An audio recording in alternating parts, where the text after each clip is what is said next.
ایک سرسبز جنگل کے ایک دور دراز کونے میں ایک تنہا آدمی رہتا تھا۔ تنہائی کی زندگی کو اپناتے ہوئے اسے سرسراہٹ کے پتوں اور پرندوں کے سریلی گانوں میں سکون ملتا تھا۔ ایک منحوس دن جب وہ جنگل کے دل میں داخل ہوا، ایک غیر متوقع طوفان آیا۔ موسلا دھار بارش اور تیز ہواؤں نے پرسکون منظرنامے کو جنگلی جنون میں بدل دیا۔ قدرت کے اس قہر کے درمیان تقدیر نے اپنا ہاتھ کھیلا۔ آدمی نے ایک چھوٹی سی بھیگی ہوئی مخلوق کو ٹھوکر ماری، ایک ریچھ کا بچہ۔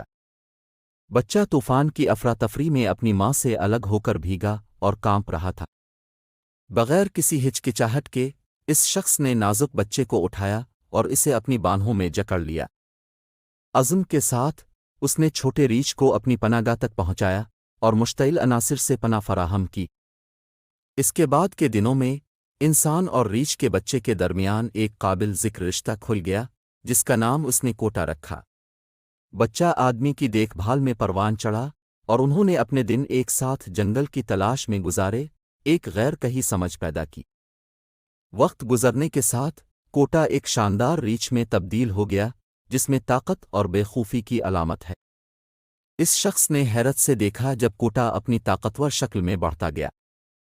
ایک دن ایک فطری خواہش کی وجہ سے آدمی نے اکیلے جنگل میں جانے کا فیصلہ کیا، اس آزمائش سے بے خبر کہ اس کا انتظار کیا جا رہا ہے۔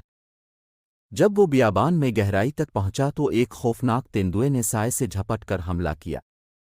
اس آدمی نے اپنا دفاع کیا، لیکن چیتے کی چستی اور تیز پنجوں نے ایک بڑا چیلنج کھڑا کر دیا۔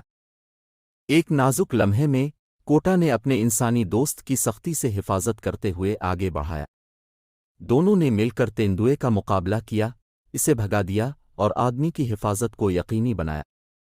یہ کہانی ہمدردی، لچک اور غیر معمولی رشتوں کے بارے میں ایک گہرا سبق دیتی ہے جو غیر متوقع ساتھیوں کے درمیان بن سکتے ہیں۔ یہ اس تصور کی نشاندہی کرتا ہے کہ مدد کا ہاتھ بڑھانا دیرپا دوستی اور مشترکہ طاقتوں کی راہ ہموار کر سکتا ہے۔ جس طرح اس شخص نے کوٹا کو طوفان سے بچایا، اسی طرح بعد میں کوٹا نے اس آدمی کو چیتے کے خطرے سے بچایا۔ کہانی ہمیں زندگی کی مشکلات کا سامنا کرنے میں اتحاد کی اہمیت اور اس خیال کی یاد دلاتی ہے کہ جب ہم کم از کم اس کا اندازہ لگاتے ہیں تو احسان اکثر واپس آ جاتا ہے۔